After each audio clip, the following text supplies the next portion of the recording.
Now, come on, Lando, don't let me down. Don't forget, F1 World Champion 2024, and I'll be more popular than Jesus. And it's go, go, go. Yes, Lando's still in the lead. Oh, no.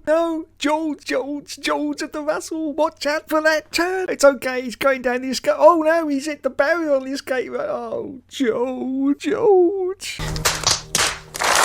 It's okay, Lando. No.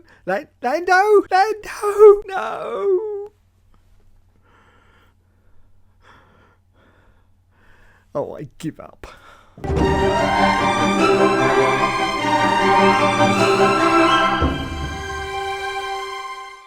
Hello everyone and welcome back to another video. Yes, you've probably seen the title, and I have to say, why the hell are Mclaren determined to lose this World Championship? And just before I made this video, I was watching Will Buxton have a little bit of a rant on this subject, and I have to say I agree with him. I don't usually agree with what Will Buxton says, bloody hippie, but in this occasion I do have to agree with him. Why on earth didn't they swap over Piastri with Lando Norris right at the end of the race?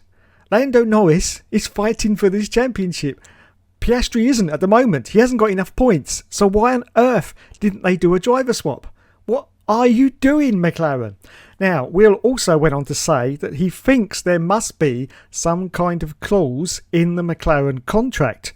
Now, this come about because Zach Brown said that they are both number one drivers. Now, this is absolutely ridiculous. It's stupid. You can't have two number one drivers. You have to have that clear parity. You've got to have a 1 and a 2. Now, there's nothing to say in the contract that you can't race with each other, but whoever has the most points fighting for a championship surely has to take priority. That's what they used to do back in the old days of all these contracts. Yes, whoever was fighting for a championship would take priority, and the number 2 driver, which didn't always have to be the number 2 driver, but they had to toe the line and let the other driver take points away. And that's what they should have done today. What the hell are you doing, McLaren? They just seem determined to lose this championship. I mean, you got Maxi Boy hemorrhaging points right down in, what was it, 6th or 7th place. And that was an ideal opportunity for you to get the maximum points for Lando Norris, and they completely blew it. They weren't going to come in first place because Charles Leclerc got it, but Lando could have come into second place. It's just absolutely crazy. And if it's true that they are both number one drivers, then Zach, you need a serious talking to with yourself, my son, because that is not how it's going to work. You've got to have that distinction of a number one driver and a number 2 driver. And as I say, just put in the contract that you can race with each other. What's the problem? I don't see the logic whatsoever. But Lando Norris lost points today to Oliver Piastri. And he didn't need to. He didn't need to because he is not fighting for the championship. Bloody Lando, or trying to anyway. Maxi Boy must be going, what a great decision that was. Because he lost points and Lando couldn't capitalise because he was behind Oscar Piastri. And it was just crazy. It's just, they could have done it on the last lap. I mean, they did it in Hungary. Which I'm sure they're going to regret towards the end of the season. I'm sure they are. But there you go. Apart from that, I have to say it was a pretty exciting race. Yes. And congratulations to Charles Leclerc, who definitely deserved the win. Now, the first turn, the controversy of the first turn, when Oscar Piastri basically shoved Lando out of the way. Lando had to take definite avoiding action there, and I'm sure Lando was a little bit, ruffled by that encounter. He must have been ruffled and thought, what the hell is going on here? You know, and it's just a crazy situation to have. But well done for Oscar Piastri for having the balls to, take him on. But as I say, towards the end of the race, even on the last lap, they should have swapped the positions over and given it to Lando. Otherwise, you're just going to lose this championship, McLaren. You really are. You haven't got the best driver in Lando. He's okay, but he's not great. And, there are situations where he's going to not win races, which was, last night. He didn't win the race. So you've got to push for as many points as you can get if you're going to take on Max, because he's so many points ahead. You've got to maximise this, and you didn't. You completely blew it. I'll tell you who else blew it. basically most of the pit crew mechanics, because the pit stops were absolutely abysmal. They were just, half of them were just half asleep. I'm sure they were. We were talking about 4.2 stops. I mean, what happened to the 1.9? I know it's getting late in the season, but they have only just come back. They've had a big 3-week break. This is just unacceptable for the mechanics to be doing, 4.6 pit stops. Come on. Sort it out, lads, sort it out. But anyway, apart from that, it was quite an exciting race at Italy. I only got the highlights, which were breezed past in about 35 minutes because Channel 4 wanted to carry on with the Paralympics, which is fair enough. But yes, they just breezed past me. So I probably missed quite a lot of the race in the 35 minutes that the highlights was on. But yeah, I'll say it was pretty exciting. Lando has taken points away from Max Verstappen, but not as many as he should have done. So at the moment, Max now has, just looking across to my laptop, 303 points. Lando Norris has 241. Now I know a lot of people are saying he's too far ahead. Not if he keeps finishing in 6th or 7th place, he isn't going to be. Don't forget, of course, we've still got 3 sprint rounds as well, which is worth 8 points apiece. So that's another 24 points on the table, including the remaining 8 races as well, and the fastest laps. Yes, so it's not over until the fat lady sings. So it's definitely not on yet, but he has to, the team, the drivers, they all have to pull together now and back Lando Norris. They really do. Otherwise, it's going to be a pointless championship, because Oscar's pastry and Lando are probably going to end the season on about equal points, which is absolute lunacy. It really is. It just makes no sense whatsoever. No, I don't get it. Zach, you're confusing me. What are you doing? Sort it out. No, you cannot have 2 number 1 drivers in a team. You've got to have 1 and 2. That's just... Why is that so difficult? Why is that so difficult in why is everything so difficult in 2024? It's just logical, isn't it, to have a number 1 and number 2 driver? If Oscar does really well next year and completely blows Lando's doors off, then yeah, they could swap him around and have Oscar as the number 1 driver. But at the moment, it's got to be Lando because he's got the most points.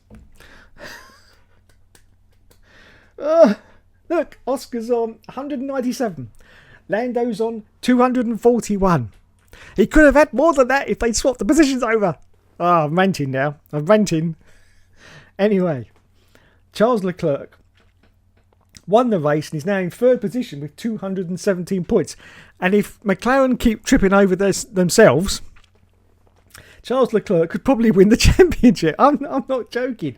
But he's on 217 against 303 for Max Verstappen. Now, there's a lot of work there to do, but as I say, if Max keeps finishing, and if the McLarens just keep tripping over their own cocks, which is what they're doing, they're just absolutely crazy, Charles Leclerc could be world champion in 8 races' time. He could. And McLaren will only have themselves to blame. No one else, just themselves. It's just absolutely crazy. Anyway, unfortunately, Kevin Magnussen has got now a 1 race ban for a manoeuvre that I think was a little bit pathetic from the FIA. I know he's been on the cusp of getting a 1 race ban, but it looks like they just got to a point in the FIA, do I ban him now? Because, that move really didn't look that bad to me. But anyway, the FIA decisions are final, just like the asymmetrical braking systems. Isn't it funny? Let me just posturize this little thing for you here, okay? The FIA had to clarify the rules and say that no, you can't have asymmetrical braking systems on the car. Now, I'm not an engineer. I have no idea how asymmetrical braking systems work. My layman's sort of logic that I've got in my head sort of thinks to myself that instead of when you brake, either, the 2 wheels at the front brake or the 2 wheels at the rear brake, how I understand it is asymmetrical braking, each individual wheel brakes depending on, what kind of forces are applied to the car at a certain time coming into the corners. That's how I sort of very layman's terms interpret it. So instead of like 2 at the front or 2 at the rear, each independent wheel can brake at different times. Now, the result of that means that if one car is driving with that system and everyone else isn't, That is a huge advantage. A huge advantage. And I think that would be worth a second a lap at least. So it just seems very, very strange that since the FIA clarified the regulations, that the Red Bull now drives like a boat. Yes. I do believe the rumour was that it applied to McLaren and Red Bull. But the FIA said that no one was using the system. No one was using the system. Now, the rumour was that McLaren had the system on their car, but they never used it. But Red Bull had it on their car and used it. But let's look at this logically. If this was to be the case and Red Bull were using the asymmetrical braking system on their car, the FIA would have no other option but to ban Red Bull from the championship. Now, they're not going to do that, are they? Not after 2021.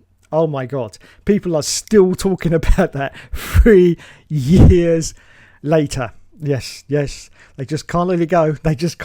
So can you imagine if this happened? So the way they got round it, or as I'm going to say, how they pussied it from the FIA, was if they clarified the rules, that means if any of you out there are up to no good, then you damn well better stop it right now. And that's what I think has happened. And that's what I think is what has happened to the Red Bull. Now, lots of problems at Red Bull. Christian Horner had a Zoom meeting with all his heads of department to try and find out what was happening. They've gone back to the factory. They've got the original car, put all the original parts on that car, and it still steers like a boat. So what does that tell you? What does that tell you? That maybe there's maybe some kind of system that's no longer on the car because it's not allowed to be. Yeah. I just find it incredibly fortunate that the moment they announced that clarification of the regulations, Red Bull suddenly dropped off. They're just saying no, it's just the updates to the car, just the update. They haven't worked. Very funny that, isn't it? Now, of course, this could all be true. It could just be that all the other teams' upgrades have come onto the car and they've done a lot better job than Red Bull have. Red Bull at the moment are in absolute crisis mode. They really are. They are in absolute crisis. It looks like the team is ripping itself apart from the inside. Yes, definitely ripping itself apart from the inside. Adrian Newey, as you know, has basically left the team. So he has got zero involvement, I think, in any of these updates. Because why would he? He's already left. He's already gone. So why would he have any involvement in these updates? So these updates now are being done by, other heads of the department and stuff like that. But he's got no involvement. So, as I said, they really don't have a grasp of how this car works or operates. The only person that does is Adrian Newey. And so this, I think, is going to be a serious problem. I think Maxi Boy, unless Red Bull can find a miracle, I don't think Max is going to be higher up than 5th or 6th for the rest of the season. Now, if he does that, he's still got a good chance of winning the championship. Yes, this is reminding me of Brawl in 2009, but he's still got a good chance of winning the championship. Because as I say, if both the McLarens just keep tripping over their own cocks, he's going to win it anyway. Yes, but I just don't see him winning very many of the 8 races that are left. I think he's going to win some, definitely, but I don't see him winning very many. And I think his finishing position's going to be 5th or 6th. Yes, I just can't see him get any higher than that at the moment. The way that car is, if you look at that Red Bull going around Parabolica, it's like a boat, and he's turning the wheel, and it's just not obeying, the turn. It seems to be defying all forces of nature and logic. It's just you're turning it, but it's just not turning. It's not turning. I wonder why that is.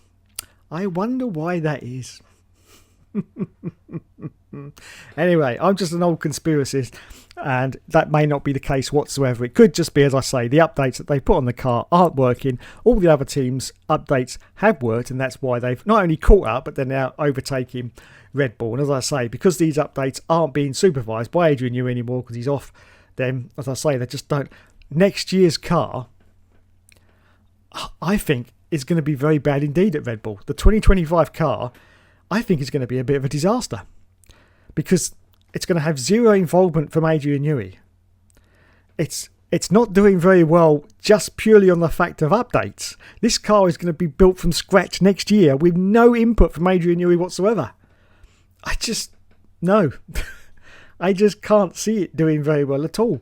And this could go on for years to come. Don't forget the Red Bull years when they had a lot of problems, like when Mercedes came along and, they just weren't doing very well. And in the end, they started blaming Renault, saying, that's not us, it's the engine, it's rubbish. Yes.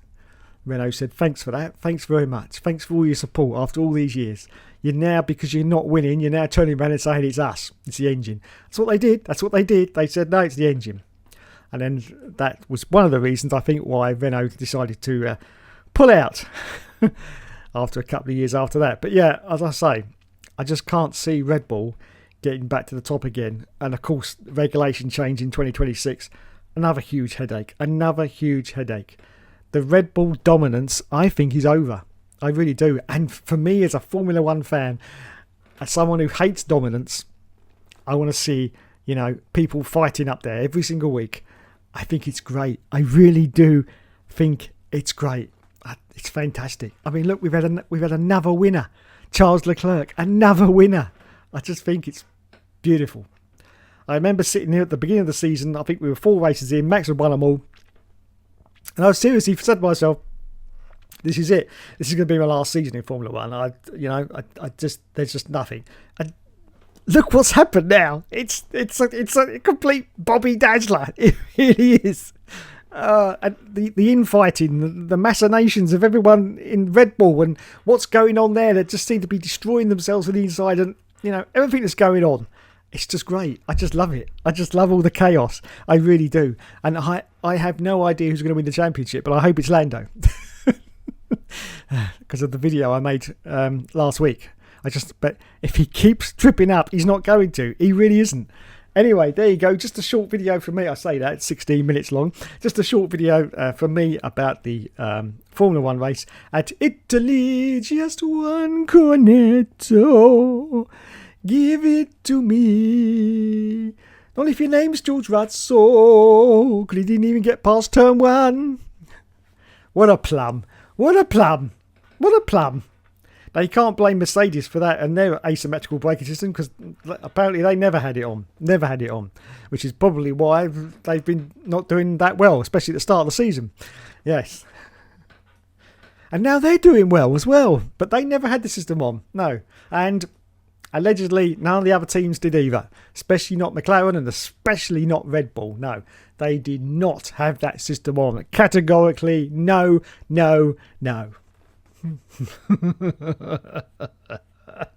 Yeah, okay. Right, who else finished the race?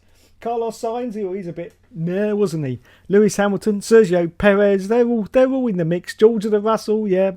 Fernando Alonso, well, I didn't see him at all during my highlights. Not at all. Or Lance Stroll, so I don't know what was going on there. Who else did I see? Yuki Tsunoda. I did see him. The Honey Badger, Pierre Gasly. Now, of course, with the one race ban, it looks like Oliver Bearman may come out of F2 for the next round, of course, and be in the Haas. That looks very close, because I think all the other drivers are sort of tied up now. You've got Kimi Antonelli, but he's firmly entrenched in Mercedes, so I don't think they'd want to loan him out to Haas just in case there's some kind of accident which could injure him. You've got to think about that. The insurances are high enough anyway, but no disrespect, but Berman isn't in F1 at the moment. He's in F2.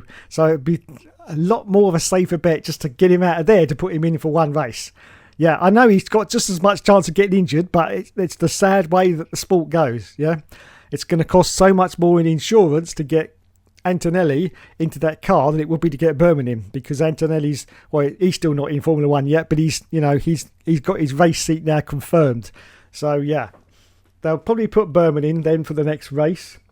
And then who else have we got? Albon, Ocon, Guan Yu Zhou, and of course, right at the bottom, Logan Sargent, who is no more anymore. He's now selling burgers at the back of the van at most of the racetracks. Yes. So there you go. That was a quick synopsis of the Grand Prix at Italy. Thanks so much for watching, everyone. You've been awesome as always. Let me know in the comments what you thought of the Grand Prix. Tell me what you thought about McLaren. Just tell me if I'm mad, because I really don't mind. I really don't mind. Just tell me if I'm mad. But surely that would have made more sense to do a swap over for more points for Lando. Surely, because as I say, at this rate they'll be level on points at the end of the season. Max will be the champion. So I say it just makes no logical sense. Now, Will Buxton, just before I go, did also say that Mark Webber is, of course, Oliver's. I keep calling him Oliver Pastry, but it just sticks now. He is his manager, and when he was at Red Bull, Mark Webber, he was never happy with the number 2 status. So maybe he got something, in the contract. Well, it looks like they have anyway, because it looks like they're equal number 1 status, which, as I say, is absolutely idiocy squared. It really is. And they need to sort that out. They need to sort that out. And they need now to start supporting Lando. Doesn't matter if he's not good enough. I know what you say in the comments. He's not good enough. I understand that. What I'm saying is, at the moment, he's got loads more points than Pastry has. So they need to support Lando. It's simple as. It's simple numbers. That's all it is. It's simple numbers. He's got more points. They need to sort that out and to swap drivers over and what have you, because he's going for a championship. He's going for a championship.